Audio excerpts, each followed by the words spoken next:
നമസ്കാരം. രാജ്യത്തെ ഏറ്റവും കൂടുതൽ ചൂടുള്ള സംസ്ഥാനങ്ങളിൽ ഒന്നായി കേരളം മാറുകയാണ്. വീണ്ടും കേരളത്തിൽ താപനില ഉയരുമെന്ന മുന്നറിയിപ്പുണ്ട്. സൂര്യൻ ഭൂമധ്യരേഖയ്ക്ക് നേരെ മുകളിലായി എത്തുന്ന ഇക്വനോസ് എന്ന പ്രതിഭാസമാണ് കാരണം. മാർച്ച് 22, 23 തീയതികളിലാണ് സൂര്യൻ ഭൂമധ്യരേഖയ്ക്ക് നേരെ മുകളിൽ എത്തുക.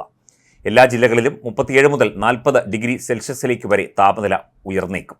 നിലവിൽ 35 മുതൽ 38 ഡിഗ്രി സെൽഷ്യസ് ആണ് ചൂട്. പോയ വർഷം മൺസൂൺ, തുലാവർഷം, ശൈത്യകാലം എന്നിവ കാര്യമായി കേരളത്തിന് ലഭിച്ചില്ല.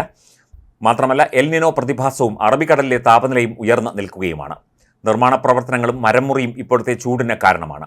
തമിഴ്നാട്, കർണാടക, ആന്ധ്ര എന്നീ സംസ്ഥാനങ്ങളും കേരളത്തോടൊപ്പം വലിയ താപനില വർധനയ്ക്ക് പാത്രമാകുന്നുണ്ട്. കനത്ത ചൂടിനെ തുടർന്ന് 9 ജില്ലകളിൽ യെല്ലോ അലേർട്ടാണ് പ്രഖ്യാപിച്ചിരിക്കുന്നത്. കൊല്ലം, ആലപ്പുഴ, കോട്ടയം, പാലക്കാട്, കോഴിക്കോട്, തിരുവനന്തപുരം, എറണാകുളം, തൃശൂർ, കണ്ണൂർ ജില്ലകളിലാണ് യെല്ലോ അലേർട്ട്. ഇവിടെ 2 മുതൽ 4 ഡിഗ്രി വരെ ചൂട് സാധാരണഗതിയിൽ നിന്ന് കൂടാം. തുടർച്ചയായ ദിവസങ്ങളിൽ ചൂട് ഉയർന്നു നിൽക്കുന്നത് മനുഷ്യർക്ക് മാത്രമല്ല ജന്തുജാലങ്ങൾക്കും കൃഷിക്കുമൊക്കെ ദോഷകരമായി മാറുന്നുണ്ട്. ഉച്ചസമയത്തെ ചൂട് ഏൽക്കുന്നത് ഒഴിവാക്കണമെന്ന് ആരോഗ്യ വിദഗ്ധർ പറയുന്നു. തുടർച്ചയായി ചൂടേൽക്കുന്നത് സൂര്യാതപത്തിനും നിർജ്ജലീകരണത്തിനും കാരണമാകും. അന്തരീക്ഷ താപനിലയും റോഡിലെ പൊടിയും കൂടിയതോടെ ജലദോഷം ഉൾപ്പെടെയുള്ള രോഗങ്ങളും കൂടിയിട്ടുണ്ട്. മാർച്ചിൽ വേനൽമഴ പ്രതീക്ഷിക്കുന്നുണ്ട്. മാർച്ച് പകുതിയോടെയായിരിക്കും ഇത്. കഴിഞ്ഞ വർഷം വേനൽമഴയും കുറവായിരുന്നു. ഇപ്പോൾ ജില്ലകൾ തിരിച്ചുള്ള താപനില ഇപ്രകാരമാണ്.